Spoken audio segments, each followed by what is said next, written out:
और लगातार जो है हरियाणा की हर एक छोटी बड़ी अपडेट, हर एक न्यूज़ आप सबके सामने ले आकर दिखाया करा, बताया करा। एक बार फिर आप सबके बीच में मौजूद है भाई। और फिलहाल जो है मेरे साथ जो शख्सियत मौजूद है, प्रद्युमन जोशीला जिनका नाम है, और कैस कहाँ की हरियाणा की जो राजनीति है उनके अंदर आप इनने जो है चाणक्य मानस को बहुत ज़बरदस्त पकड़ है। हर एक चीज़ डेट एंड फैक्ट जो है आज आप ही बातचीत करांगे पूरी राजनीति के ऊपर। तो प्रद्युमन जी पहले तो राम राम। राम राम सभी दर्शकों को नमस्कार। राम राम। ठीक ठाक हो? बहुत बढ़िया, आप बताओ जी। तो विषय जो है जी। हरियाणा की राजनीति की अभी बात करांगे। जी। और मेरे जिले शुरुआत कर ले, हम भिवानी जिले की जो राजनीति है जी। तो उसके बारे में अभी बातचीत करांगे। चौधरी बंसीलाल जी के परिवार की बातचीत अगर करा जी। तो चौधरी बंसीलाल तो स्टार्ट हो कि और आज जो है पीछे आपने देखा विधानसभा चुनाव में अनुरोध चौधरी और श्रुति चौधरी आमी शामी थे, उनसे पहले उनके पिताजी भी आमी शामी होली हैं। जी। तो बंसीलाल परिवार की राजनीति किस तरह देखने लग रहे हो आप फिलहाल? देखो, अगर भिवानी का नाम राजनीतिक रूप से जी पूरे देश में और पूरी दुनिया में किसी ने चमकाया तो चौधरी बंसीलाल ने चमकाया। क्योंकि चौधरी बंसीलाल एक वो समय था जब इंदिरा गांधी के बाद सबसे ताकतवर थे देश में, और संजय गांधी के बाद सुरेंद्र सिंह बड़े ताकतवर थे उस समय। और चौधरी बंसीलाल ने देश के रक्षा मंत्री रहते हुए, देश के रेल मंत्री रहते हुए बहुत अलग अलग काम किए। एक समय ऐसा भी आया इस पूरी भिवानी जो जिला है, जिसमें अब दादरी एक अलग पार्ट बन गया, दादरी और बारडा दो हल्के अलग हो गए, लेकिन अगर संयुक्त भिवानी की भी हम बात करें तो आज तक सबसे ज़्यादा चुनाव अगर किसी एक परिवार ने जीते हैं तो चौधरी बंसीलाल के परिवार ने जीते। और चौधरी बंसीलाल का परिवार चुनाव आ रहा भी है, ठीक है, वो चाहे चौधरी बंसीलाल भी आ रहे, चौधरी सुरेंद्र सिंह भी आ रहे, श्रुति चौधरी भी आ रही, रणबीर महिंद्रा भी आ रहे, अनिरुद्ध चौधरी भी आ रहे। पूरे बंसीलाल के परिवार में इकलौती हरियाणा की राजनीति को देखें तो किरण चौधरी ऐसी जो नहीं आ रही। दिल्ली में तो वो हार गई थी, राज्यसभा का भी वो हार गई थी, लेकिन तो शाम से वो लगातार जीतती रही। शुरुआत में अगर हम देखें, चौधरी बंसीलाल का गांव गोलागढ़ जूही के पास, ठीक है, बहुत ही एक साधारण परिवार, खेती किसानी करने वाले, और को बहुत बड़े जमींदार भी नहीं जी। वो पढ़ लिख गए, वकील बन गए।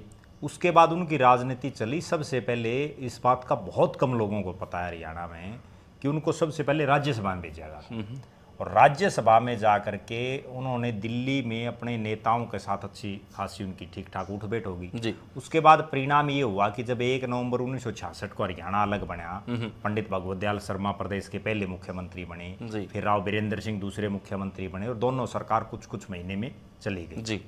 उसके बाद 1968 में चौधरी बंसीलाल के रूप में पहला वो मुख्यमंत्री मिला जिसने एक लंबा समय मुख्यमंत्री के तौर पर गुजारा जी। और उस दौरान ना केवल भिवानी में बल्कि हरियाणा में ही, चाहे वो बिजली की बहुत बड़ी समस्या थी, सड़कें नहीं थी जी, क्योंकि नया नया हरियाणा बना था, और जो पंजाब का से हरियाणा का जो पार्ट अलग हुआ उसमें ज़्यादातर ड्राई एरिया था जी, ज़्यादातर जो है टिब्बों की हालात थी, पानी की कोई वो नहीं थी। और राजनीतिक रूप से भी जब हरियाणा और पंजाब इकट्ठे थे ना, उसमें भी हरियाणा को बहुत बड़ा योगदान राजनीतिक रूप से पंजाब की राजनीति में नहीं रह पाया जितना रहना चाहिए था, क्योंकि सारा जो सिस्टम था वो पंजाब के नेता अगवानी कर रहे थे। चौधरी बंसीलाल आए, राजनीतिक रूप से मुख्यमंत्री बने, उसने बिजली और सड़कों पर विशेष ध्यान दिया, और वास्तव में इसलिए उनको हरियाणा निर्माता भी कहा जाता है। लेकिन उस हरियाणा निर्माता को उसके बाद एक हालात ये बनी कि चंद्रावती ने उनको लोकसभा का चुनाव उसकी भिवानी की सीट पर हरा दिया जी, ठीक है। फिर दौर बदलता रहा। इस 2024 के अगर चुनाव को छोड़ दें तो जब से भिवानी लोकसभा बनी है, ये भी एक बड़ा अनूठा रिकॉर्ड है जी। एक 1991 के चुनाव में उन्होंने खरकड़ी के हैं जंगबीर सिंह पंघाड़, उनको, वो उनके खासम खास थे, उनको चुनाव लड़ाया। वरना तो लगातार जितने चुनाव हुए चौधरी बंसीलाल के परिवार ने लड़े लोकसभा के। पहले बंसीलाल ने लड़े, फिर सुरेंद्र सिंह ने लड़े, फिर श्रुति चौधरी ने लड़े। इस 2024 के चुनाव में भूपेंद्र सिंह हुड्डा ने उनकी टिकट कटवा दी जी। और टिकट कटने का हालात ये बनी कि उसके बाद किरण चौधरी को कांग्रेस छोड़नी पड़ी, और वो कांग्रेस छोड़नी पड़ी जो जब उनके पति सुरेंद्र सिंह और उनके ससुर बंसीलाल ने जब कांग्रेस छोड़ के हरियाणा विकास पार्टी बना दी थी, तब भी किरण चौधरी ने कांग्रेस नहीं छोड़ी थी। लेकिन भूपेंद्र सिंह हुड्डा ने उनके सामने ऐसी स्थिति ला करके खड़ी कर दी कि लोकसभा की टिकट कट गई। और मेरा ये मानना है निजी रूप से, भले ही किरण चौधरी सिटिंग विधायक थी कांग्रेस की, लेकिन जैसे लोकसभा में टिकट कटी ना, विधानसभा में भी क्या पता कट जाती। कोई बहुत बड़ी अचंभे की बात नहीं थी, क्योंकि जिस ढंग से अनिरुद्ध चौधरी की वहाँ लगातार गतिविधियां बढ़ रही थी और भूपेंद्र सिंह हुड्डा और दीपेंद्र हुड्डा का उन्हें खुला आशीर्वाद था, तो लग रहा था कि यहाँ बड़ा खेला हो सकता था। और किरण चौधरी उस चीज़ को भांप गई, उसने पहले ही जो पार्टी छोड़ दी। बंसीलाल परिवार से अगर हम शुरुआत करें तो बंसीलाल चंद्रावती से हारे। उसके बाद जब 1987 का विधानसभा चुनाव हुआ, चौधरी देवीलाल की आंधी चली प्रदेश में, तो धर्मवीर सिंह ने उनको हराया। हालांकि बाद में वो मामला कोर्ट में चला गया और उसके बाद जो है परिणाम कुछ और रहे, लेकिन जो कागजों में है वो मंत्री भी रहे चौधरी धर्मवीर सिंह। उसके बाद सुरेंद्र सिंह को फिर हार का सामना करना पड़ा तोशाम की धरती पर 2000 में धर्मवीर सिंह ने उसको हरा दिया। अविपा की केवल 2 सीटें आई थी, एक चौधरी बंसीलाल जीते थे, दूसरे रामकिशन फौजी जीते थे। और बंसीलाल भी इसलिए जीते थे कि उनको तोशाम छोड़ करके भिवानी जाना पड़ा। अगर वो तोशाम से लड़ते तो जब सुरेंद्र सिंह हार गया तो बंसीलाल भी हारते, नेचुरल बात थी। बंसीलाल के परिवार की अगर हम राजनीति की पूरी चर्चा करें तो को गैर राजनीतिक परिवार था, बहुत ही साधारण। चौधरी बंसीलाल MLA रहे, MP रहे, केंद्र में मंत्री रहे, प्रदेश के मुख्यमंत्री रहे वर्षों तक। उनके 2 बेटे, बड़ा बेटा रणबीर सिंह मेहंद्रा। रणबीर सिंह मेहंद्रा भारतीय क्रिकेट कंट्रोल बोर्ड का अध्यक्ष रहा और हरियाणा से वो पहला शख्स बना जो BCCI का प्रधान बना। रणबीर सिंह मेहंद्रा ने अपने जीवन में कई चुनाव लड़े। यहाँ एक 1998 का एक ऐसा चुनाव भी हुआ इस भिवानी लोकसभा में, जब 2 सगे भाई आमने सामने थे, सुरेंद्र सिंह और रणबीर सिंह मेहंद्रा। सुरेंद्र सिंह हरियाणा विकास पार्टी की टिकट पर चुनाव लड़ रहे थे। उस चुनाव में अजय सिंह चौटाला चुनाव लड़ रहे थे, जो ओम प्रकाश चौटाला के बेटे हैं। और रणबीर सिंह मेहंद्रा कांग्रेस के प्रत्याशी थे, उनको बहुत कम वोट मिले थे। रणबीर सिंह मेहंद्रा को बुरी तरह से वो हारे थे और सुरेंद्र सिंह वो चुनाव जीते थे। उसके बाद ये दूसरा मौका ऐसा आया है जब बंसीलाल परिवार फिर आमने सामने हो गए। इसके बाद अगर हम बात करें, रणबीर सिंह मेहंद्रा अपने पूरे राजनीतिक जीवन में केवल एक चुनाव जीत पाए, मुंडाहाड़ से। 2005 में वो मुंडाहाड़ से जीते, और वो भी तब जीते जब धनाना गांव पड़ता है बहुत बड़ा भवानी खेड़ा हल्के में। उस धनाना गांव में चौधरी बंसीलाल ने रोते हुए अपने बेटे रणबीर मेहंद्रा के वोट मांगे थे, जिसकी वजह से वो चुनाव जीते। वरना तो रणबीर मेहंद्रा मुंडाहाड़ से आ रहे, 3 चुनाव लगातार बारडा से आ रहे। रणबीर मेहंद्रा तो केवल एक चुनाव जीत पाए, लोकसभा का भी वो हारे। सुरेंद्र सिंह विधायक भी रहे, सांसद रहे, युवा कांग्रेस में बड़े राष्ट्रीय स्तर पर राष्ट्रीय कोषाध्यक्ष वो रहे, राष्ट्रीय स्तर के बड़े पदाधिकारी रहे, और संजय गांधी के बड़े करीबियों में वो थे। प्रदेश की सरकारों में भी मंत्री रहे वो। और अचानक जो है उनका एक हेलीकॉप्टर जो क्रैश हुआ, उसमें 31 मार्च 2005 को देहांत हो गया मंत्री बनने के कुछ ही दिन के बाद। ये है सुरेंद्र सिंह और रणबीर मेहंद्रा का। उसके बाद अगर इससे आगे बढ़ें तो सुरेंद्र सिंह की धर्मपत्नी किरण चौधरी जो एक फौजी परिवार से आती हैं। किरण चौधरी ने दिल्ली में राजनीति की शुरुआत की। वो दिल्ली में चुनाव हारी, फिर चुनाव जीती, विधानसभा की डिप्टी स्पीकर बनी, और वो लगातार दिल्ली की राजनीति में कांग्रेस में एक्टिव थी। लेकिन अपने पति के आकस्मिक निधन के बाद वो हरियाणा की राजनीति में आई। तोशाम से बाई इलेक्शन लड़ा, और उस बाई इलेक्शन में वो निर्विरोध चुनी जाती है। ये भी एक रिकॉर्ड बनता है हरियाणा का। लेकिन एक मंगल सिंह खरेट्टा है, खावा गांव के किसान नेता थे, उन्होंने इंडिपेंडेंट के तौर पर अपना पर्चा भर दिया।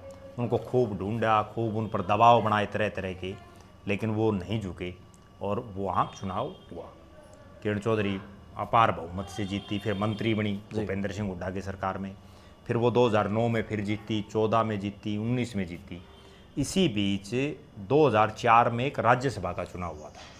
उस राज्यसभा के चुनाव में भी किरण चौधरी ने चुनाव लड़ा था। लेकिन तब कांग्रेस के ही जो एक, क्योंकि वो कांग्रेस की कैंडिडेट थी, कांग्रेस के एक विधायक ने क्रॉस वोट कर दिया था, जिसकी वजह से वो चुनाव हार गई थी। उसके बाद किरण चौधरी मंत्री रही 2014 से, और 2019 तक कांग्रेस विधायक दल की नेता भी हो रही। अब फिलहाल किरण चौधरी राज्यसभा में भारतीय जनता पार्टी। फिर अगर हम इनकी अगली, रणबीर मेहंद्रा की धर्मपत्नी राजनीति में नहीं रही, अगली पीढ़ी की अगर बात कर लें तो सुरेंद्र सिंह और किरण चौधरी को एक बेटी है, श्रुति चौधरी। उसने अपने पिता के निधन के बाद उसकी विरासत को आगे बढ़ाते हुए, इस बात का सबको पता होगा कि चौधरी बंसीलाल ने जो एक पगड़ी होती है वो पगड़ी भी श्रुति चौधरी के सिर पर रखी थी। उसका फायदा श्रुति चौधरी को मिला। 2009 के लोकसभा चुनाव में उन्होंने अजय सिंह चौटाला को चुनाव हरा दिया। उसके बाद श्रुति चौधरी लगातार 2 चुनाव हारी लोकसभा के, 14 में वो हारी, 19 में हारी, चौधरी धर्मवीर सिंह ने उनको हरा दिया। उसके बाद 24 के चुनाव में भी हालात ये थी कि अगर श्रुति को टिकट देते तो जैसे दान सिंह हारा हो सकता वो भी हार जाते। फिर उन्होंने बीजेपी ज्वाइन की अपनी मां के साथ और पहली बार अपने राजनीतिक जीवन में विधानसभा का चुनाव लड़ा। तो शाम से विधायक बनी और फिलहाल वो सिंचाई मंत्री, महिला विकास मंत्री हैं जी नायब सिंह सैनी की सरकार में। दूसरी तरफ रणबीर महिंद्रा का एक बेटा अनिरुद्ध चौधरी, उसने पिछले चुनाव में बारडा में अच्छी खासी मेहनत की, लेकिन टिकट उनके पिताजी को मिल गई और वो चुनाव हार गए। बीसीसीआई में वो प्रदेश से लेकर के और राष्ट्रीय स्तर पर बड़े बड़े पदों पर रहे। पहला राजनीतिक जीवन में उन्होंने चुनाव लड़ा तोशाम से अपनी चचेरी बहन श्रुति चौधरी के सामने, और बड़ी कांटे का मुकाबला रहा, लेकिन वो चुनाव हार गए। अनिरुद्ध चौधरी भी कोई चुनाव नहीं जीत पाए। ये टोटल जो चौधरी बंसीलाल का पूरा परिवार है, इसमें अगर हम एक आदमी को और भी इंक्लूड कर सकते हैं, जो चौधरी बंसीलाल का दामाद है सोमवीर सिंह। सोमवीर सिंह गागड़वास गांव का शोराण गोत्र का है, और जो चौधरी बंसीलाल हैं उनका गोत्र लेगा है। लेगा गांव भी है, लेकिन गोलागढ़ में लेगा गोत्र का।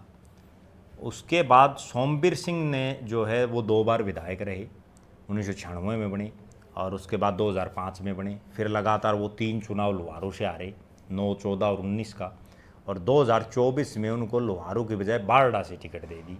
उन्होंने भी बड़े खुश होकर के टिकट ली, केवल इसलिए टिकट ली कि लोकसभा के चुनाव में जाट बाहुल्य बारडा में रावदान सिंह चुनाव जीते, 27,000 तो धर्मवीर सिंह हारे थे बीजेपी के प्रत्याशी। तो उनके दिमाग में ये थी भाई जब रावदान सिंह जीत सकता है तो तू तो शोराण है, शोराणा का हल्का है तो जीत जाएगा। लेकिन हर चुनाव में अलग परिस्थितियाँ होती हैं, वो चुनाव हार गए। सोमवीर सिंह की राजनीति में लगातार चौथी हार होगी। ये चौधरी बंसीलाल का पूरा राजनीतिक जीवन। अच्छा दोन साहब, एक बात और मैं पूछूं जी, जिस टाइम पे तुसाम हल्का में मतलब अनिरुद्ध चौधरी जी चुनाव लड़ रहे थे, उस टाइम पे बारडा के लोग नुकते, क्योंकि मैंने कवरेज करी थी अपना भिवानी दादरी कि भाई साहब आप बारडा से लड़ते तो पक्का जीतते। हाँ, इस बार ये मैं बिल्कुल आपको बता देता हूँ। हालात और परिस्थितियाँ ये थी कि अनिरुद्ध चौधरी के पिता रणबीर महिंद्रा और अनिरुद्ध चौधरी दोनों ने 2005 के बाद जब प्रीसिमन हुआ ना, मुंडाल का हल्का तोड़ दिया गया और मुंडाल के जो गांव थे भवानी खेड़ा में लगा दिए। भवानी खेड़ा SC रिजर्व थी, वहाँ से वो लड़ नहीं सकते थे, और किरण चौधरी भी कांग्रेस में थी और रणबीर महिंद्रा भी कांग्रेस में थे। लिहाजा उसी लिहाज से किरण चौधरी की गांधी नेहरू परिवार में अच्छी खासी उठ बैठ थी, तो शाम से किरण की टिकट नहीं कट सकती थी। उन्होंने फिर एक हल्का चुना बारडा।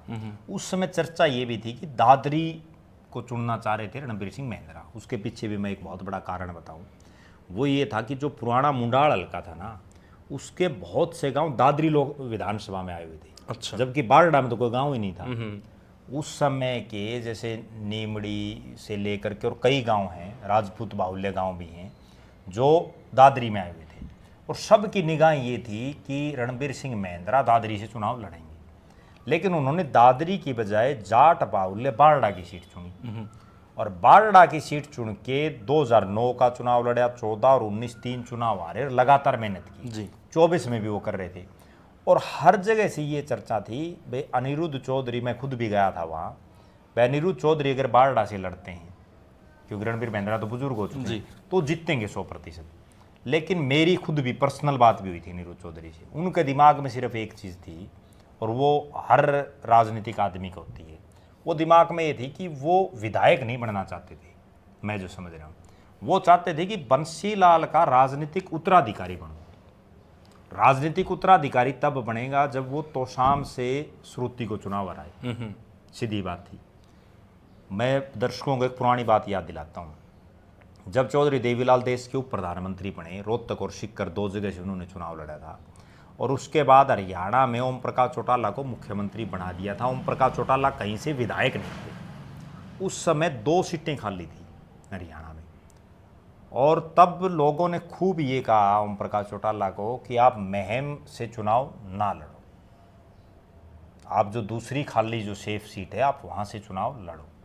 लेकिन ओम प्रकाश चौटाला की जो अब अनिरुद्ध चौधरी की जिद थी ना, वही जिद थी कि मुझे विधायक नहीं बनना, मुझे तो चौधरी देवीलाल का राजनीतिक उत्तराधिकारी बनना और राजनीतिक उत्तराधिकारी तब बनूंगा जब मैं महम की उस सीट पर लड़ूंगा जहां चौधरी देवीलाल विधायक रहे जी। तो उन्होंने मैम से लड़ा। मैम में फिर मैम कांड हुआ, गोलियां चली, लोग मरे, और उसके बाद ये असर हुआ कि ओम प्रकाश चौटाला की सरकार गई, बार बार कभी 6 दिन के लिए बने, कभी कोई बनाया, कभी कोई बनाया, और आखिरकार ये हुआ कि उस महम कांड की देन है चौधरी देवीलाल अपने राजनीतिक जीवन में वो प्रधानमंत्री बनने के बाद कोई चुनाव नहीं जीत पाई, विधानसभा और लोकसभा का। तो वही सेम सीन यहाँ था। अनिरुद्ध चौधरी केवल इस जिद में थे कि मैं चौधरी बंसीलाल का राजनीतिक उत्तराधिकारी बनूं, और अगर वो चुनाव जीत जाते तो बनते भी, नेचुरल बात, ठीक है, लेकिन वो चुनाव हार गए।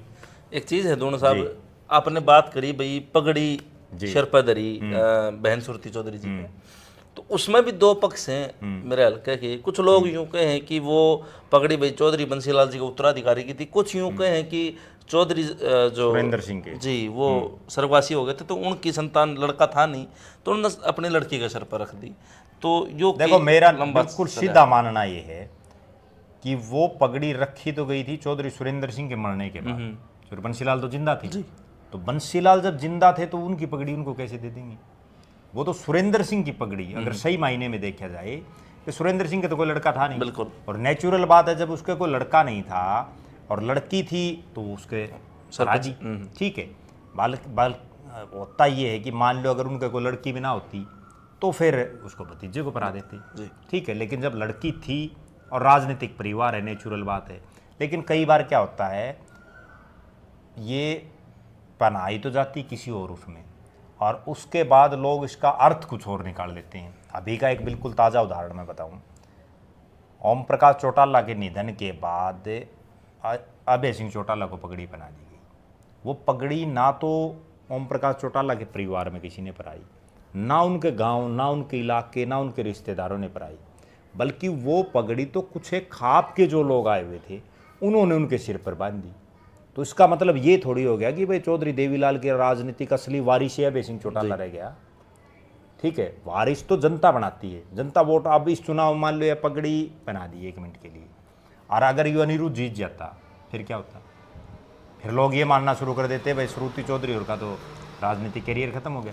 अब जी आपने बताया कि बंसीलाल परिवार के एक ही सदस्य मैडम किरण चौधरी ऐसी हैं जो हरियाणा की राजनीति में नहीं आ रही। हाँ, हरियाणा की राजनीति में विधानसभा का नहीं आ रही, लोकसभा का तो हार ली। तो और यहाँ एक और बड़ा गजब रिकॉर्ड है, भिवानी जिले में एक नेता ऐसा है जिसने 3 पीढ़ियां हरा दी, धर्मवीर सिंह। अब आगे एक चौधरी धर्मवीर सिंह का पूरा राजनीतिक इतिहास रहा है, उन पर बातचीत करांगे। अब आगे क्या लगा अपने, मतलब अनिरुद्ध चौधरी और श्रुति चौधरी, क्योंकि बंसीलाल परिवार जी का परिवार आज यूं माना जा कि भी 2 गुट हो रहे हैं। आप श्रीम जो है लंबा अरसा हो गया है, रणवीर महिंद्रा और चौधरी सुंदर सिंह अलग अलग रहे, अब अनिरुद्ध चौधरी और श्रुति चौधरी जी की आम शामी टक्कर रही है। आगे क्या लगा है भविष्य में क्या होना? देखो मैं बिल्कुल सीधी ही एक बात बता दूं जिस पर बहुत किसी का भी ध्यान नहीं है। 2026 का साल और उसका फरवरी महीना ये तय कर देगा कि बंसीलाल परिवार की आगे राजनीतिक विरासत कौन संभाल सकता है और बंसीलाल परिवार का आगे वर्चस्व कितना बचता है। वो क्यों, वो ही बता देता हूँ आपने। अगली साल राज्यसभा का चुनाव होना है। किरण चौधरी जो राज्यसभा की सदस्य हैं उनका कार्यकाल पूरा समाप्त हो जाए जी, ठीक है, वो होगा अप्रैल 2026 में समाप्त। अब तो वो बिल्कुल 1.5-2 साल के लिए गई है राज्यसभा में। अगली बार उनको 6 साल के लिए भेजती है पार्टी या नहीं भेजती? अगर उनको राज्यसभा में भेज तो दिया तो श्रुति चौधरी की राजनीति चलती रहेगी, और अगर उनको नहीं भेजा तो बहुत मेहनत करनी पड़ेगी श्रुति चौधरी को। एक दूसरी बड़ी, सबसे बड़ी बात और मैं बताता हूँ, श्रुति चौधरी के पास सिंचाई विभाग है जी, और तोसाम, बारड़ा, लोहारू, दादरी या जो ये पूरा इलाका है जी, इस इलाके में वर्षों से पानी की बड़ी समस्या रही। बिल्कुल सर। और लोगों को ये इतनी उम्मीद थी कि श्रुति चौधरी सिंचाई मंत्री बनी हैं तो बहुत कुछ करेंगी। लोगों को ये भी उम्मीद थी कि जब जयप्रकाश दलाल कृषि मंत्री था या वित्त मंत्री था तो लोहारू में आखिरी उन टेलों पर भी पानी पहुंचा जो किसी समय बंसीलाल के समय आता। बिल्कुल सर, ठीक है, उन्होंने इतना मुआवजा दिया, लोगों को बहुत ज़्यादा उम्मीदें थी। और लोगों को ये भी उम्मीद थी कि जयप्रकाश दलाल तो केवल एक था, यहाँ तो 2 माँ बेटी हैं, एक राज्यसभा में है, दूसरी प्रदेश की विधानसभा में है और पावरफुल मंत्री हैं। जेपी दलाल तो एक सामान्य घर से था, जबकि किरण चौधरी तो एक राजनीतिक परिवार से हैं, तो उस लिहाज से बहुत कुछ करेंगी। लेकिन जो 7 महीने का लगभग जो कार्यकाल उनका बीता है, उसमें कहीं भी ये नज़र नहीं आ रहा कि उन्होंने अपने इस तोशाम और इसके आसपास का जो इलाका है, इसमें पानी को लेकर के कोई विशेष कदम उन्होंने उठाया हो, जिसकी वजह से लोगों में नाराज़गी भी है। लोगों में क्योंकि पहले तो मुआवजा भी आ जाता हर 6 महीने, तो उसको लेकर के भी नाराज़गी है। लोग अब याद भी कर रहे हैं जयप्रकाश दलाल को। तो लुहारू का के लगा अपना चून चढ़ गई थी, पट्टी लग गई थी आख्या कि भाई उड्डा सरकार आनी है, कांग्रेस की सरकार आनी है, और मतलब नो माना जा कि नवासी हल्के एक तरफ और लुहारू हल्का एक तरफ, मतलब 5 साल पलड़ा भारी लुहारू का रहा है। सबसे ज़्यादा बिम्मा लुहारू मिला, सबसे ज़्यादा पानी लुहारू में आया, और जो समस्या है परेशानियाँ मतलब लुहारू के लोग नुके भाई हम ही कंगड़े हो गए थे, हमारे जो है ना फोटो लगी थी बैंका में, दिवालिया हो गए थे हम, और जो है ना आज वो धनाढ़ हो रहे, और उसके बावजूद चौधरी जो है ना अपना जयप्रकाश दलाल जी आ के कारण रहे। देखो इसमें तो कोई शक नहीं है कि लुहारू के लोगों को लाखों रुपए मुआवजा मिला है, बिल्कुल सर, कोई दो राय नहीं है। लुहारू की उस रेतीली जमीन के आखिरी छोर तक जयप्रकाश दलाल ने पानी पहुंचाया है। लेकिन राजनीति की एक बड़ी कड़वी सच्चाई ये भी है, जो नेता अपने इलाके में उम्मीद से ज़्यादा काम कर देता है ना, लोग अगली बार उसको हरा देते हैं, लोग वोट ही नहीं डालते। मैं कई उदाहरण आपको बताऊं, अभी इसी भिवानी का बता देता हूं। 1996 से और 1999 तक चौधरी बंसीलाल प्रदेश के मुख्यमंत्री थे, बिल्कुल, और सुपर सीएम की तरह सुरेंद्र सिंह थे, खूब काम किए उन्होंने।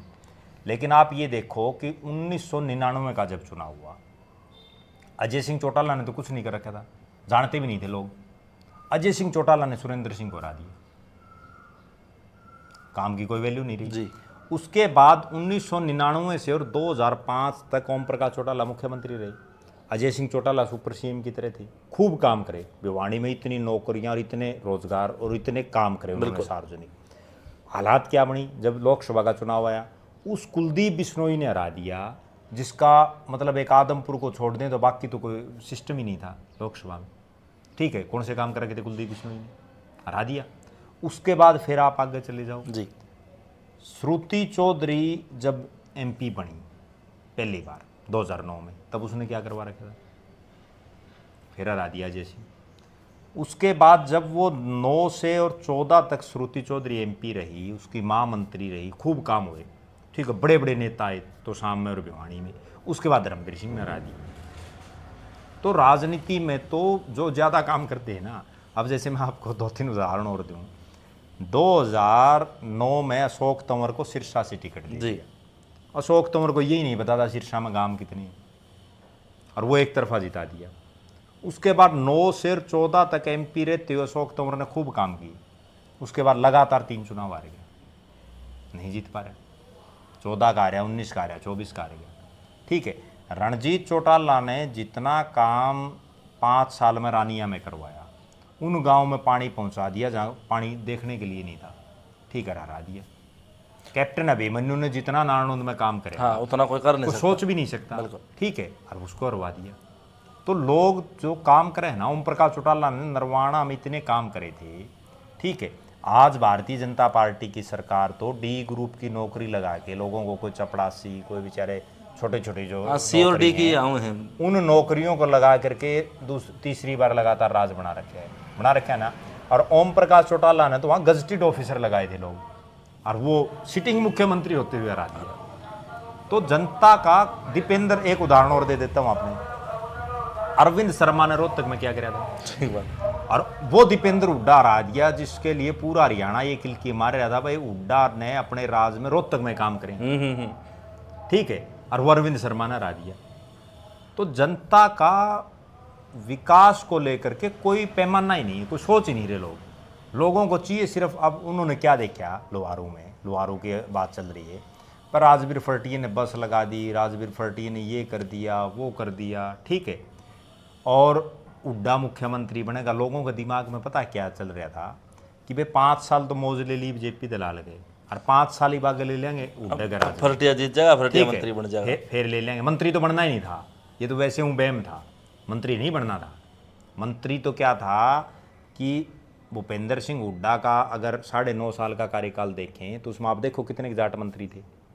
केवल वो जाट मंत्री बने थे जो बड़े पावरफुल और कद्दावर थे, जैसे चौधरी बीरेंद्र सिंह था। तो शाम में फिर मंत्री पदास का था। अगर अनिरुद्ध जीतता तो बन सकता था, वो बन सकता था, क्योंकि भाई चौधरी बंसीलाल का राजनीतिक वारिस बन जाता। तो जेपी दलाल की एक छोटी कमी और भी मैं जो समझ रहा हूँ कि वो खुद भी ओवर कॉन्फिडेंस थे। उनके दिमाग में एक चीज़ थी कि भाई मैंने इतने काम करा रखे, मैं नहीं हारूंगा। अगर वो थोड़ी सी बिल्कुल बारीकी से चुनाव लड़ते ना, चुनाव जीत जाते। एक चीज़ और है जी, आप ये कह रहे हो द्रोण साहब कि भाई कॉन्फिडेंस ज़्यादा था दलाल जी में, जेपी दलाल जी में। तो देखो आज जो है ना सिंचाई मंत्री सुरती चौधरी जी हैं, और तुषाम हल्का मेरा निजी हल्का है, मैं तुषाम हल्का था हूँ, और बार बार ये बात कही जाए भिवानी जिले में भाई 2 सांसद और 1 जो है कैबिनेट मंत्री, 3 हैं, विधानसभा में भी, लोकसभा में भी, और ऊपर संसद में भी। लेकिन उसके बावजूद आज जो है त्राई माम माच रहा है, पानी की बड़ी किल्लत हो रही है।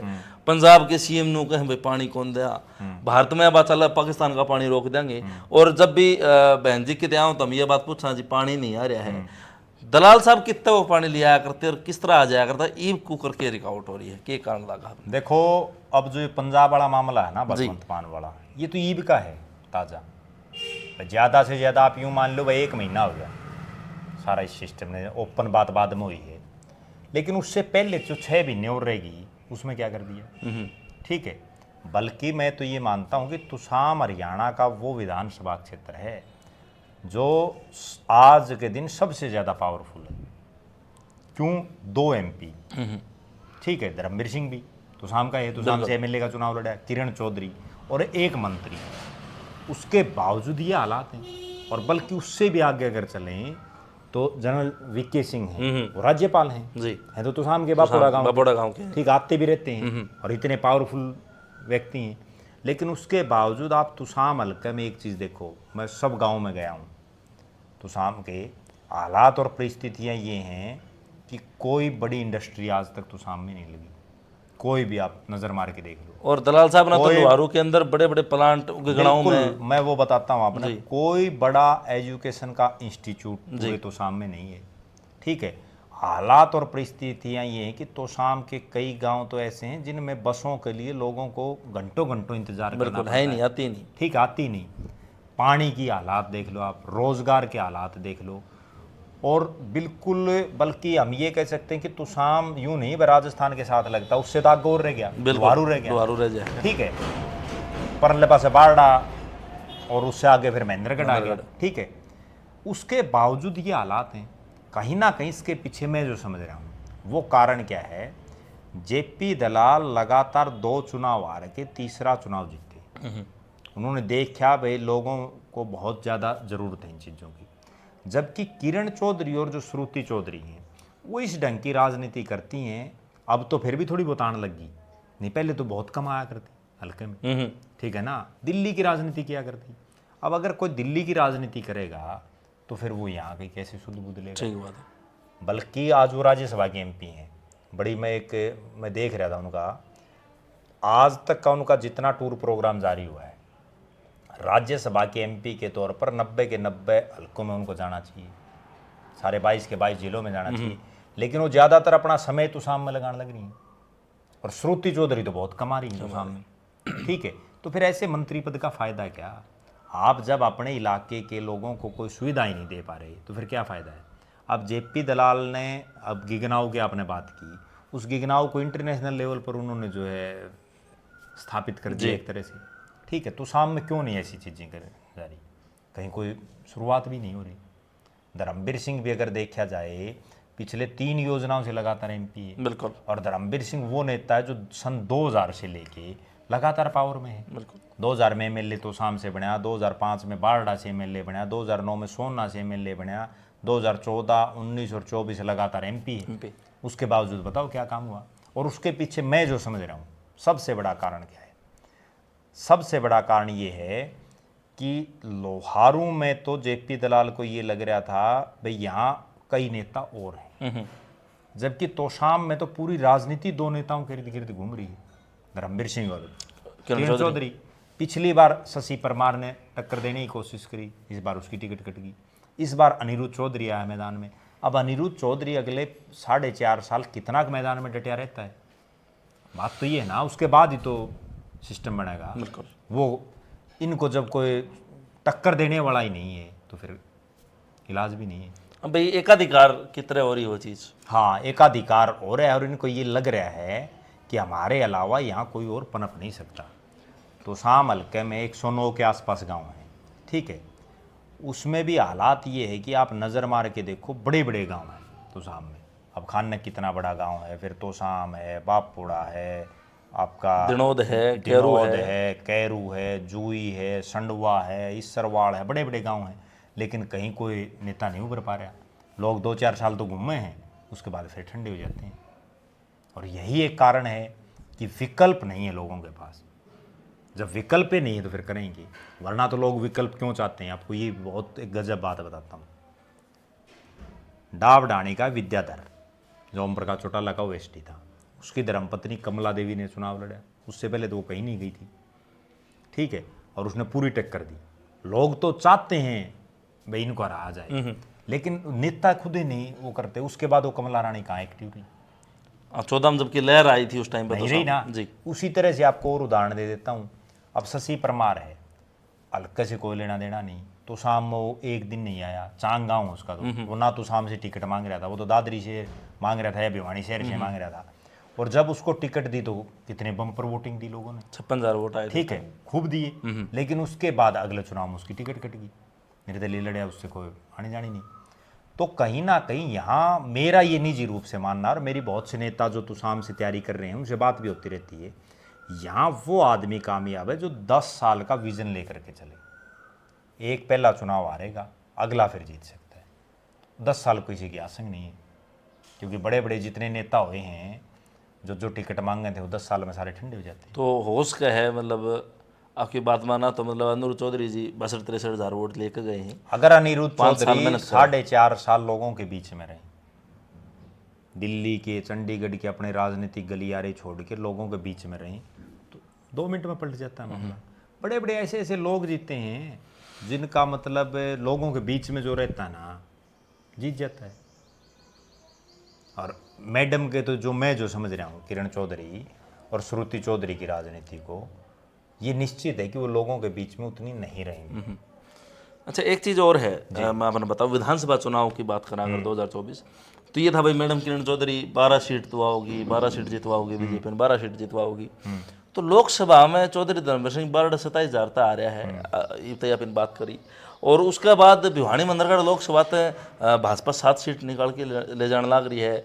लुहारू तो जेपी दलाल जी आना रहे, तो इसका क्या कारण लगे अपने कि भाई क्या राजनीतिक फूट अंदर खाते, आंतरिक जो है फूट बीजेपी की भी उस चीज़ में प्रभाव पड़ा, या कांग्रेस की आंतरिक फूट थी वो चीज़ उसने ले बैठी, क्या कारण था इसका अभी तक? देखो, बीजेपी में इसमें कोई दो राय नहीं है। चाहे भारतीय जनता पार्टी वाले ये कहते हैं भाई हमारी सबसे अनुशासित पार्टी है और हमारी पार्टी में फूट नहीं है, लेकिन फूट है और वो समय समय पर उजागर होती है।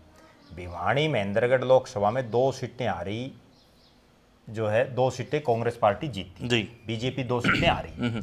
दोनों सीटों की मैं बता दूं, अभय सिंह यादव केवल इसलिए आ रहे, उन्होंने भी खूब काम कराए थे, जैसे जेपी दलाल ने काम कराए, नांगल चौधरी में अभय सिंह यादव ने भी खूब काम कराए। वो केवल इसलिए आ रहे कि राव इंद्रजीत सिंह की उन पर ठंडी निगाहें नहीं थी, ठीक है, इसलिए वो चुनाव हार गए। दूसरे जेपी दलाल का बताया, वो भी केवल इसलिए आ रहे, अगर जेपी दलाल के साथ धर्मवीर सिंह और किरण चौधरी पूरी मदद से जुट जाते तो कोई सवाल ही नहीं था। 700-800 वोट सारा तो था। सवाल ही नहीं था हारने का। लेकिन समस्या वही है ना। आपको एक बात बताता हूं मैं, धर्मवीर सिंह ने लोकसभा का चुनाव लड़ा, जितनी मैंने धर्मवीर सिंह ने अपने लोकसभा के चुनाव में करी, लुहारू में कितनी करी? किरण चौधरी ने जितनी तोशाम में करी श्रुति चौधरी के लिए, लुहारू में भी तो उसका दबदबा तो था ही हमेशा से, ठीक है। जब वो निर्दलीय जेपी दलाल, पहली बार, बहुत कम लोगों को पता होगा, लुहारू के अलावा बाहर के दर्शक जो जुड़ रहे हैं उनको मैं बता दूं, जेपी दलाल का तो गांव भवानी खेड़ा हल्के में, गुस्कानी गांव गाँव है, ठीक है, और उसका राजनीति से कोई लेना देना भी नहीं था। वो तो केवल चौधरी बंसीलाल, चौधरी सुरेंद्र सिंह के साथ जो है पर्दे के पीछे की राजनीति कर रहे थे। और मुझे वो वाक्य आज भी याद है, 2009 में से पहले सोमवीर सिंह और किरण चौधरी दोनों की राजनीतिक रूप से अनबन शुरू हो गई। दोनों कांग्रेस में थे। सोमवीर सिंह हुड्डा साहब की हाजिरी मार रहे थे, किरण चौधरी अपना झंडा उठाए हुए थे। और उसके बाद पूरे हल्के में एक ये चर्चा थी कि भाई सोमवीर सिंह, क्योंकि वो सिटिंग एमएलए था 2005 में, भाई इसकी टिकट तो कटेगी नहीं, कांग्रेस में सिटिंग गेटिंग है, और किरण चौधरी इसको जीतने नहीं देगी। उस दौरान लुहारू में मैं खूब घूमा था, तो जेपी दलाल का तो कहीं को नाम ही नहीं था।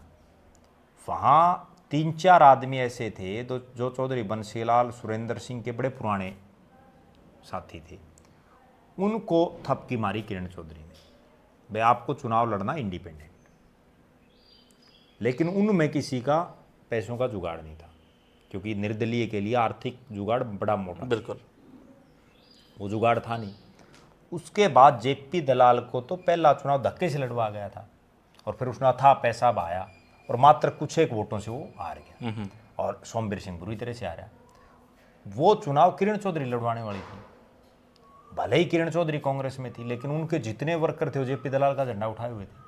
और आखिर में इस बात का भी पता या नहीं पता दर्शकों को, सिवानी में एक बहुत बड़ी रैली हुई थी, जिसमें चौधरी अजीत सिंह, जो चौधरी चरण सिंह के बेटे हैं, वो आए थे, और किरण चौधरी की बहन आई थी उस रैली में। और मेरा निजी रूप से ये मानना, मैं उस रैली में मौजूद था, अगर वो रैली ना करता जेपी दलाल, तो जेपी दलाल वो चुनाव जीतता। उस रैली होने की वजह से वहाँ लास्ट में शोरान नॉन शोरान का नारा चल रहा है, और उसमें मास्टर धर्मपाल ओबरा का सूत आ गई, वो चुनाव जीत गया। तो कुल मिलाकर के फिर जब 2014 का चुनाव हुआ, तो उस समय जेपी दलाल किरण चौधरी का खासम खास था चुनाव से पहले। लेकिन एकाएक उस दिन भी मैं भिवानी मौजूद था, आपको बड़ी अचंभे की बात बताऊं, एकदम से वो प्रोग्राम बना और जेपी दलाल जाकर के बीजेपी का पटका पहने, बीजेपी में शामिल हो गया, बीजेपी की टिकट से चुनाव लड़ा, लेकिन फिर हार गया कम वोटों से।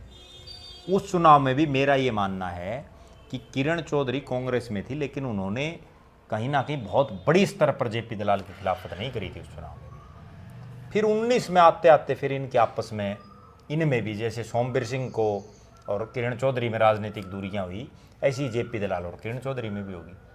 और फिर वो मंत्री बन गया, किरण चौधरी को बड़ी पावर नहीं मिल पाई, फिर वो दूरियां और बढ़ती गई। अब दोनों इकट्ठे हो गए।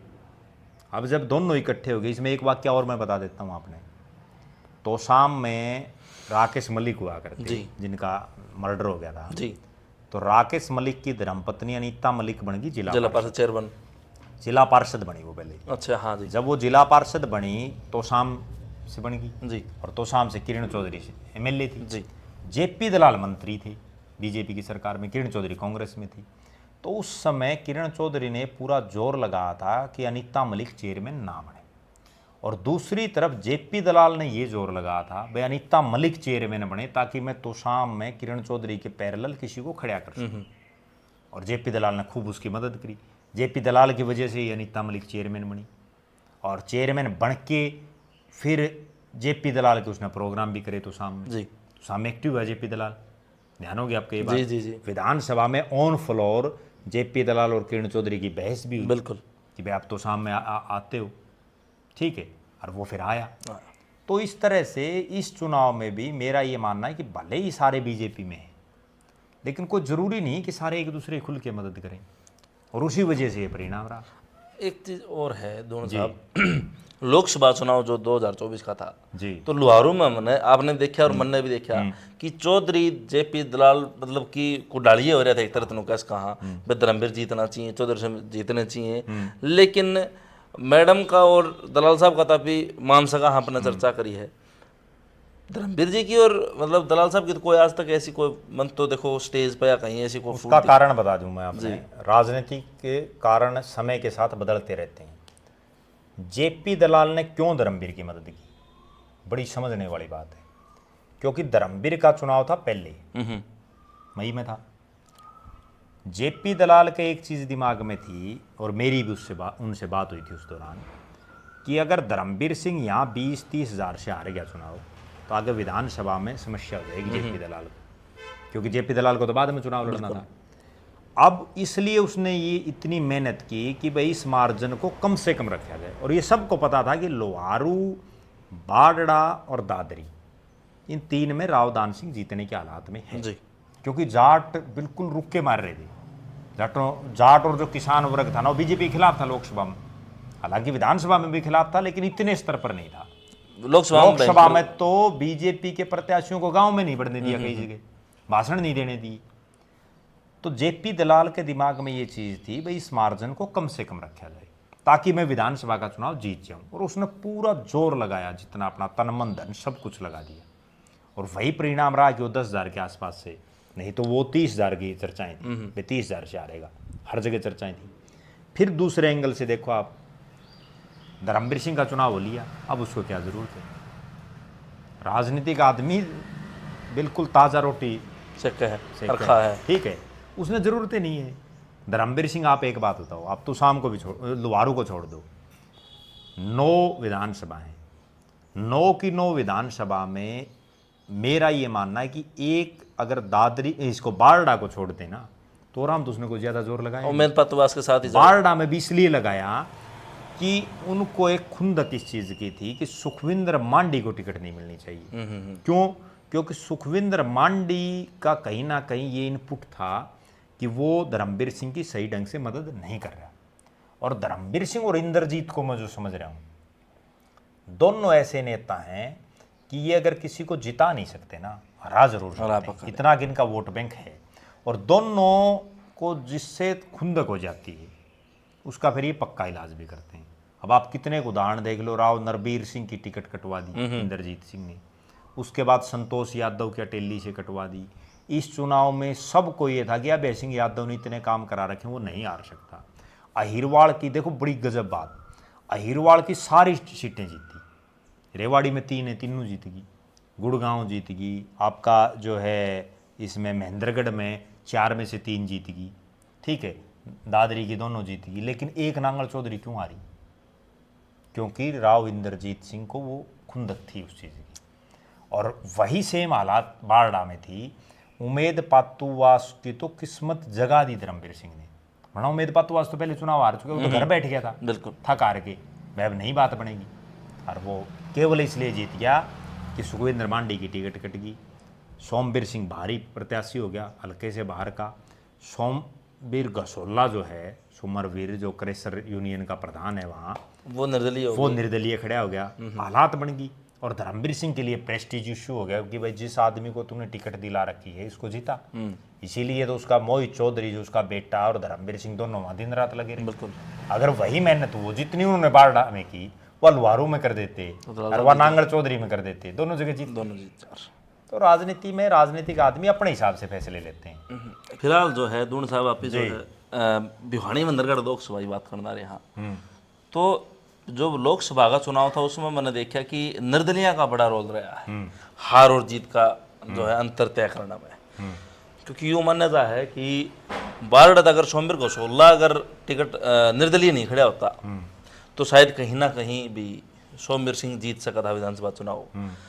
तो शाम तक आपने क्या लगा, शशि परमार खड़े थे, 5 साल वो व्यक्ति घूमा था, बड़ी मेहनत करी थी, और उसका यूँ था कि भाई मैं जीत जाऊंगा। तो कुछ लोग तो यूँ कहे हैं कि अगर परमार नहीं खड़ा हुआ और शशि रंजन परमार जी नहीं खड़े होते तो अनिरुद्ध चौधरी जीत जा। कुछ लोगों का ये मानना है कि शशि परमार खड़ा हो गया तो जो सुरती चौधरी जीतती है वो वोट बैंक और ज़्यादा बढ़ जाए। तो आपका क्या मानना है निर्दलीय का? देखो, पहली बात तो ये है कि प्रजातंत्र में हर आदमी को चुनाव लड़ने का अधिकार है जी, ठीक है, क्यों नहीं लड़े, लड़ने का अधिकार है बिल्कुल। और हर आदमी को किसी को जिताने और किसी को हराने का भी अधिकार है, जिसको चाहेगा उसको वोट डालेगा। जहाँ तक बात है शशि परमार की जी, तो शशि परमार ने चुनाव लड़ा, उसमें 2 फैक्टर हैं, क्योंकि वो राजपूत समाज से आते हैं जी, और राजपूत समाज का जो वोट बैंक है वो कहीं ना कहीं बीजेपी के पक्ष में ज़्यादा पड़ता है। तो उस लिहाज से श्रुति चौधरी को फायदा भी हुआ, मतलब नुकसान हुआ, अनिरुद्ध को फायदा हुआ। दूसरे एंगल से ये है कि सरकार के खिलाफ जो वोट है वो बट गया, उससे अनिरुद्ध को नुकसान हो गया। लेकिन सही मायने में अगर देखें तो मेरा निजी रूप से ये मानना है कि अगर किरण चौधरी राज्यसभा बीजेपी में जा करके और जिस तरह से वो एक बड़ी नेता बन गई एकदम से, और भूपेंद्र सिंह हुड्डा ने जो श्रुति चौधरी और चौधरी बीरेंद्र सिंह के बेटे ब्रिजेंद्र सिंह की जब टिकट कटी और हर जगह ये मैसेज कहा कि हुड्डा साहब किसी दूसरे बड़े जाट परिवार को नहीं उभरने देना चाहते, इस चीज़ के मैसेज गए हर जगह, उस चीज़ का भी एक फ़ायदा कहीं ना कहीं श्रुति चौधरी को मिला और लोगों में एक ये संदेश गया।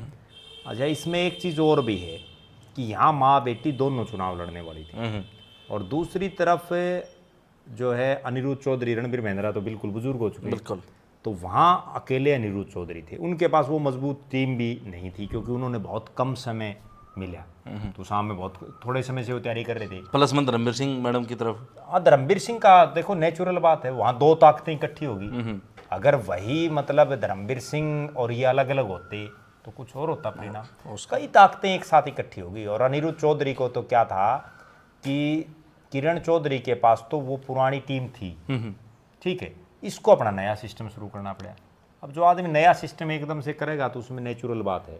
अच्छा एक चीज़ और मैं आपसे, चौधरी धर्मवीर सिंह की अगर आप ही बात कर लें जी, तो देखा गया कि लोकसभा चुनाव जो 2024 का था तो मैडम किरण चौधरी का इतना सपोर्ट चौधरी धर्मवीर सिंह को नहीं मिल पाया जितना इंतजार था कि भाई मैडम मदद कर देगी।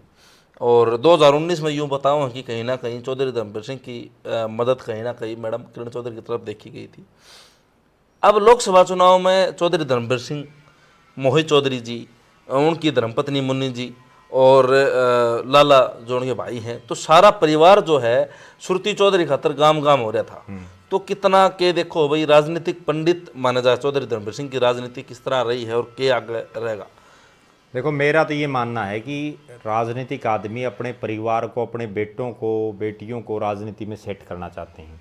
धर्मवीर सिंह का केवल एक ही उद्देश्य है और वो मैं स्पष्ट बता दूं कि देखो वो एमएलए बन लिया, मंत्री बन लिया, एमपी बन लिया 3 बार, मुख्यमंत्री तो की रेस में है नहीं, ठीक है, कैबिनेट मंत्री का उनको इंतजार है, वे कभी ना कभी बना दें सेंटर में, वो तब बनेंगे जब इंद्रजीत सिंह हटेगा, सीधी बात जी। जब तक इंद्रजीत सिंह बैठा है तब तक धर्मवीर सिंह का नंबर नहीं आएगा। तो अब धर्मवीर सिंह का तो केवल एक ही मोटो है कि उनका बेटा किसी तरह से राजनीति में सेट हो जाए, मोहित चौधरी जी आ जाए, मोहित चौधरी राजनीति में सेट हो जाए, क्योंकि जो राजवीर सिंह लाला है उसको चुनाव लड़ा के देख लिया धर्मवीर सिंह ने। 2014 में बीजेपी की टिकट के लिए प्रयास करे, वो टिकट नहीं मिली, टिकट एक गुणपाल सिंह हैं उनको दिला दी जिला पार्षद, ठीक है, और उसके बाद जो है राजवीर सिंह लाला ने निर्दलीय चुनाव लड़ा और निर्दलीय में जितने एफर्ट्स राजवीर सिंह कर सकते थे वो करे उसने, बिल्कुल, लेकिन नहीं हार पाई किरण चौधरी। उसके बाद उस चुनाव में भी यही हुआ था कि अब जो त्रिकोणीय मुकाबला था ना वही हो गया था वहाँ भी। तो अब जो है किरण चौधरी की बेटी राजनीति में सेट होगी, अब धर्मवीर सिंह को अपना बेटा सेट करना है। किरण चौधरी और धर्मवीर सिंह राजनीति का उनका जो कैरियर के आखिरी जो साल हैं वो हैं दोनों के, नेचुरल बात है। उस लिहाज से अब धर्मवीर सिंह भी ये चाहता है, मैं जो समझ पा रहा हूँ, कि भाई जो चौधरी बंसीलाल के साथ उनका लगातार परिवार के साथ लगातार 36 का आंकड़ा रहा, वो अब कितने एक दिन लंबा चलाएंगे, ठीक, अगली पीढ़ियों में कहीं ना कहीं वो उतना मादा भी नहीं है जितना जो झाड़ूपन, जितनी लड़ने की अक्षमता धर्मवीर सिंह की थी वो मोहित चौधरी की थोड़ी है, जितनी सुरेंद्र सिंह की थी वो श्रुति चौधरी की थोड़ी है। तो अब तो सारे लगभग सेटिंगों से चुनाव लड़े जाने, लगभग हरियाणा प्रदेश में। तो अब आगे ये होगा, मैं जो समझ पा रहा हूँ, अगर परिसीमन तो हो गया, तो परिसीमन में भवानी खेड़ा हल्का अगर ओपन हो जाता है तो चूंकि धर्मवीर सिंह का गांव तालू भवानी खेड़ा में है जी, तो वो वहाँ से चुनाव लड़ेंगे मोहित चौधरी, फिर तो दोनों अलग अलग हो जाएंगे। अगर भिवानी ग्रामीण नया बन जाता है तो धर्मवीर सिंह का लड़का वहाँ से भी चुनाव लड़ सकता है, और धर्मवीर सिंह की ये भी कोशिश रहेगी कि पार्लियामेंट का चुनाव लड़ा जाए, दूसरी तरफ किरण चौधरी की भी कोशिश रहेगी। अच्छा, इनमें से यूँ है नहीं, एक पार्लियामेंट का लड़ेंगी, एक विधानसभा का लड़ेंगे। अगर परिसीमन नहीं होता तब हालात खराब उस समय हो जाएंगी जब किरण चौधरी को राज्यसभा में नहीं भेजा जाए, क्योंकि फिर किरण चौधरी भी फ्री हो जाएंगी, तो वो भी चाहेंगी कि मैं चुनाव लड़ूं कहीं ना कहीं से। तो ये चर्चा है कि तुषाम जो हल्का है ये रिजर्व होगा अगर बौणी खेड़ा अगर ओपन हो जाता है तो, क्योंकि यूँ माना जाए जिले में एक हल्का रिजर्व रह जाएगा। तो उसके बाद अब आपने बता दिया कि भाई जो है मोहित चौधरी खातर तो 2 हल्के बता दिया अपने, भिवानी ग्रामीण और जो है बौणी खेड़ा अगर हो जाए। बारडा पे भी नजर नहीं उसकी। लेकिन सुरती चौधरी फिर कहाँ, चौधरी जेपी दलाल जी जो कि लोहारू तो लड़ दिए हैं, उनके भी नहीं, उसमें एक बात है, अगर परिसीमन होता ना तो एक हल्का तो बढ़ेगा भिवानी में, नेचुरल बात है। वो भिवानी ग्रामीण बढ़ो, सिवानी बढ़ो, कैरू बढ़ो, कोई ना कोई नया बनेगा, मुंडाल भी बन सकता है। तो उस लिहाज से एक हल्का में परिसीमन के बाद परिस्थितियाँ बदल जाती हैं। पिछला जब परिसीमन हुआ ना तो आप ये देखो 2009 में कितने के नए नेता पैदा हुए, क्योंकि उसमें हल्के टूट जाते हैं, फिर नया सिस्टम नया सौदा, वो तो बाद की बात है, अभी उस पर कुछ कह नहीं सकते। क्योंकि लोग यूँ माने हैं कि भाई प्री सीमन में जो सिटिंग सरकार है वो ऐसे वो अपने हिसाब से तोड़ फोड़ करेगी, कोई दो राय नहीं उसमें। तो क्या ये मानने कि अगला चुनाव कांग्रेस कितनी हिम्मत मार लो, देवीलाल परिवार कितना हिम्मत मार लो, तो बीजेपी फिर दोबारा हरियाणा में आओगी फिर इसका हिसाब? मेरा ये मानना है कि बीजेपी जो ये विपक्षी पार्टी है ना, ये तो जितना जोर दम खम था इन महीने लगा के देख लिया। अच्छा, ये बीजेपी अपने बोझ से पड़ जाएगी, मैं जो समझ रहा हूँ। अच्छा, अपने बोझ से क्यों पड़ जाएगी? जैसे हम हर रोज देख रहे हैं बीजेपी में परिवारवाद हावी हो चुके हैं। जो कांग्रेस में जो कल्चर था ना परिवारवाद का, गुटबाजी का, वो बीजेपी में बढ़ गया।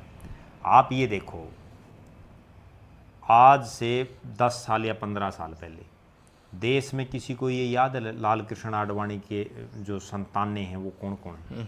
बहुत कम गिनती के लोगों को पता है, ठीक है। भाई मुरली मनोहर जोशी के जो संतानें हैं वो बहुत कम लोगों को पता है।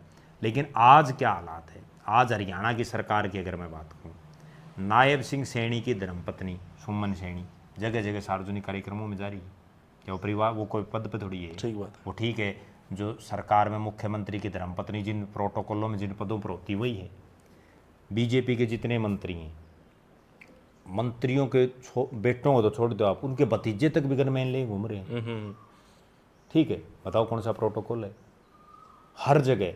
अब जो सिरसा में मनीष सिंगला का जो एक मामला हुआ गणेश सिलाल के बेटे का, एक डीएसपी ने उनको निकाल दिया। भाई मनीष सिंगला कौन से पद पे है? ठीक बात है। क्या वो कोई एमपी है, कोई एमएलए है, क्या है वो?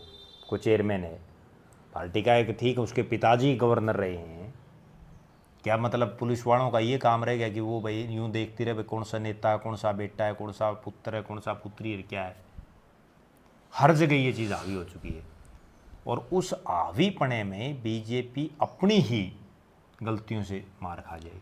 मतलब बीजेपी खुद से ही हारेगी, खुद से ही हारेगी, मैं जो समझ पा रहा हूँ। समय बदलता रहता है सबका। अब कांग्रेस हारी, कांग्रेस अपनी गलतियों से हारी। जितने जो ये स्कैम उछाले बीजेपी ने उस समय, अरविंद केजरीवाल ने, अन्ना हजारे की एक मोमेंट हुई, वो उस चीज़ में बचाव ही नहीं कर पाई अपना। वो बता ही नहीं पाए कि भाई हमने कॉमनवेल्थ घोटाला हमारे राज्य में हुआ या नहीं हुआ, 2G स्पेक्ट्रम हुआ या नहीं हुआ, और जनता तक वो अपनी बात ही नहीं रख पाई। जबकि दूसरी तरफ उसका प्रचार इतना कर दिया गया। आज के दिन केवल और केवल राजनीति मैनेजमेंट और मार्केटिंग है। आप सारा दिन से लोगों के पैर पकड़ लो, लोग वोट नहीं डालते। लोग केवल हा उल्ला मार्केटिंग मैनेजमेंट के हिसाब से चुनाव जीतते हैं। अच्छा, एक चीज़ और है, आप बता रहे थे भाई सुनान नॉन सुनान का आपने जिक्र करा लुहारू में, तो वैसे ही इस चुनाव में मैंने देखा भिवानी दादरी अगर जिले की बात करा तो या कि पुराना भिवानी जिले की, तो जाट नॉन जाट भी कहीं ना कहीं देखा गया था चुनाव में। लेकिन एक बात दून साहब, आप भी एक जाट समुदाय आप आओ हो, तो जाट जो हैं वो बीजेपी में भी तो हैं, मतलब एमएलए भी हैं, एमपी धर्मवीर सिंह भी जाट हैं, मैडम किरण चौधरी भी जाट है, सुरती चौधरी भी जाट है, दलाल साहब भी जाट हैं। तो यह भावना किस तरह है कि भाई बीजेपी जाट के खिलाफ है, या नॉन जाट बीजेपी में हैं, या जाट बीजेपी के वोट कौन गिर दे, या किसान व जाट हैं, यो के मामला है? ये किदवंती है, मिथ्या है, या सच्चाई है, के है? मैं एक बात बताऊँ आपने, बीजेपी ने, मैं जो समझ रहा हूँ, भले ही जाट को मुख्यमंत्री नहीं बनाया, लेकिन बीजेपी ने जाट समाज के नेताओं को इतनी बड़ी बड़ी चौधरें दी जो कोई कल्पना नहीं कर सकता। और जिन जाट नेताओं का जितना ब्योंत था ना राजनीतिक रूप से, उससे बड़े बड़े पद दिए। मैं उदाहरण बताता हूँ आपने, हरियाणा से आने वाले आचार्य देवव्रत, जो कभी ना एमएलए बने, ना एमपी बने, ना कुछ भी नहीं बने, उनको गवर्नर लगा रखे जी, लगातार वर्षों से राज्यपाल हैं। हरियाणा से आने वाले चौधरी बीरेंद्र सिंह जो जिंदगी में कभी मंत्री नहीं बन पाए कैबिनेट के केंद्र में, उनको कैबिनेट मंत्री बनाया, बड़े पावरफुल महकमे दिए, ठीक है। उनकी धर्मपत्नी को विधायक बना, उनके बेटे को एमपी बनाया। कांग्रेस ने बनाया किसी को? नहीं बना ना, जब वो कांग्रेस में थे।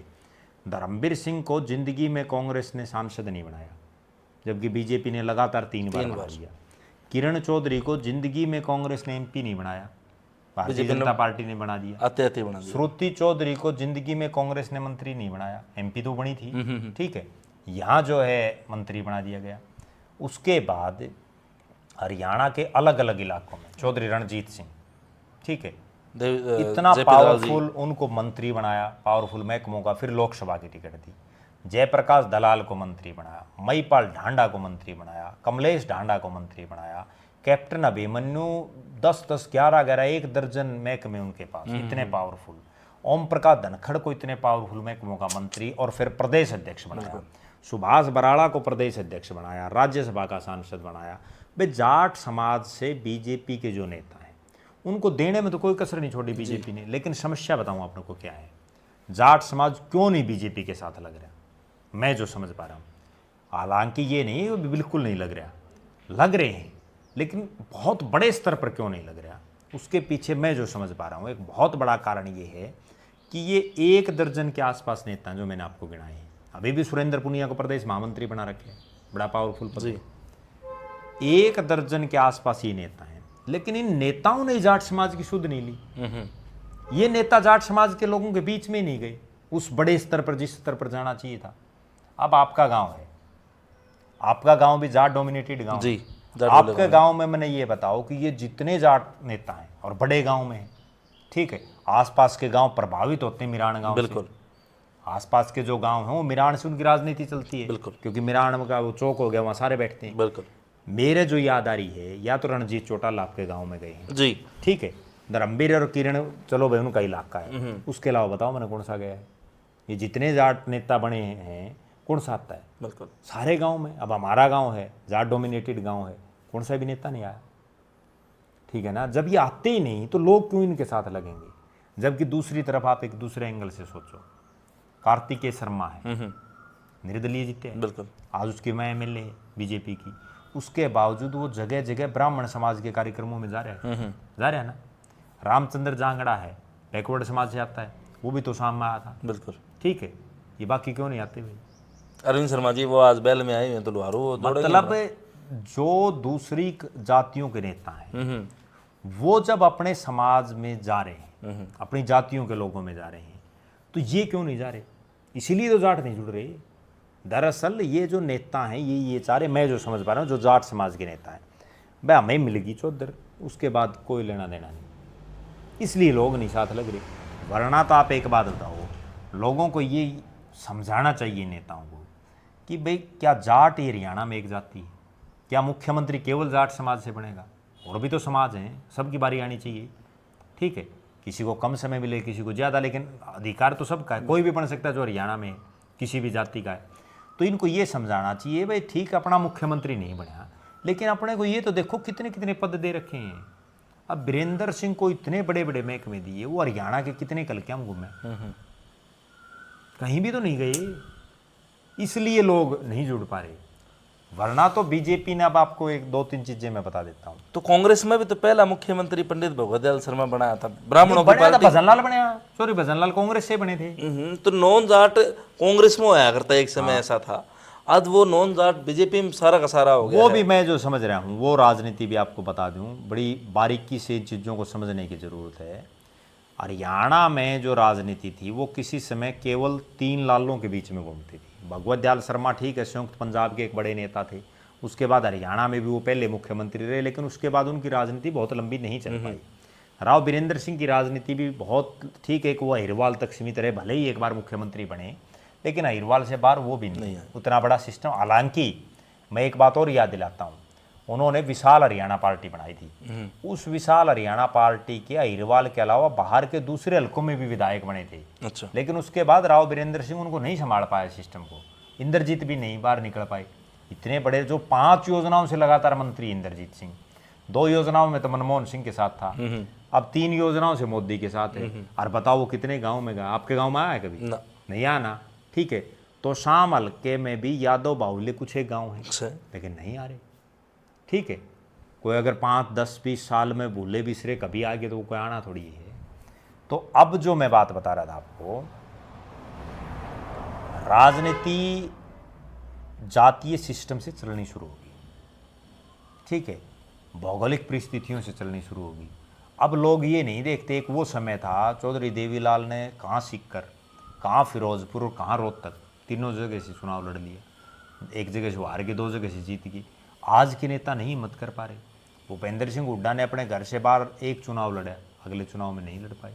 हाँ, भूपेंद्र हुड्डा की नैना चौटाला पिछला चुनाव बारडा से लड़की, इस बार क्यों नहीं लड़ा? हिम्मत ही नहीं है। एक बार तो ठीक है, आप जनता को भुका सकते हैं, लोग बहकावे में वोट देते हैं, काम पे कोई वोट नहीं देता।